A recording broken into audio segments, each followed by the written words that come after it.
തൃശൂർ പൂരം വെടിക്കെട്ട് പ്രതിസന്ധി പരിഹാരമില്ലാതെ തുടരുന്നു. നിലവിലെ കേന്ദ്ര നിയമത്തിൽ മാറ്റം വരുത്താനാകില്ലെന്ന് കേന്ദ്ര പെട്രോളിയം സഹമന്ത്രി സുരേഷ് ഗോപി. തിരുവമ്പാടി പാറമേക്കാവ് ദേവസ്വങ്ങളുടെ നിലപാടിനെ കേന്ദ്രമന്ത്രി വിമർശിച്ചു.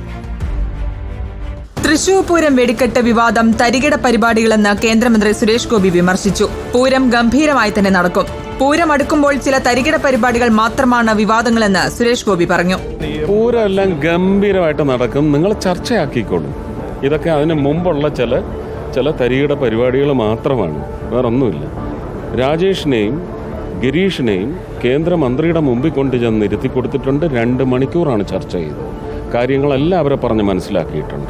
ദേവസ്വം ഭാരവാഹികളായ രാജേഷിനെയും ഗിരീഷിനെയും കേന്ദ്രമന്ത്രിമാരുടെ മുൻപിലിരുത്തി വെടിക്കെട്ട് വിഷയത്തിൽ ചർച്ച നടത്തിയതാണെന്ന് സുരേഷ് ഗോപി വ്യക്തമാക്കി. കേന്ദ്ര നിയമം മാറ്റിയത് രാജ്യത്തെ വെടിക്കെട്ട് അപകടങ്ങൾ കണക്കിലെടുത്താണ്. നിയമം പുനഃക്രമീകരിക്കാൻ ശ്രമിച്ചപ്പോൾ കണ്ണൂരിൽ വെടിക്കെട്ട് അപകടമുണ്ടായി. അതുകൊണ്ട് തന്നെ നിയമം മാറ്റുക സാധ്യമല്ല എന്ന സൂചന സുരേഷ് ഗോപി നൽകി.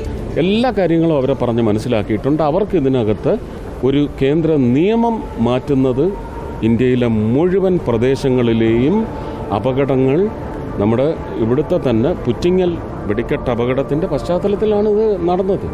ഇത് 2019 മുതൽ പ്രഖ്യാപിക്കപ്പെടേണ്ടതാണ്. പക്ഷേ ആ കോവിഡും കാര്യങ്ങളും എല്ലാം വന്നു. വേലയ്ക്കുള്ള വെടിക്കെട്ടിന് അനുമതി ലഭിച്ചത് തന്റെ കൂടി ശ്രമഫലമായിരുന്നുവെന്നും ചില രാഷ്ട്രീയ സൗകര്യങ്ങൾക്ക് വേണ്ടി അക്കാര്യം മറച്ചുവെക്കുകയാണെന്ന് സുരേഷ് ഗോപി ദേവസ്വങ്ങളെ കുറ്റപ്പെടുത്തി. റിപ്പോർട്ടർ, തൃശൂർ.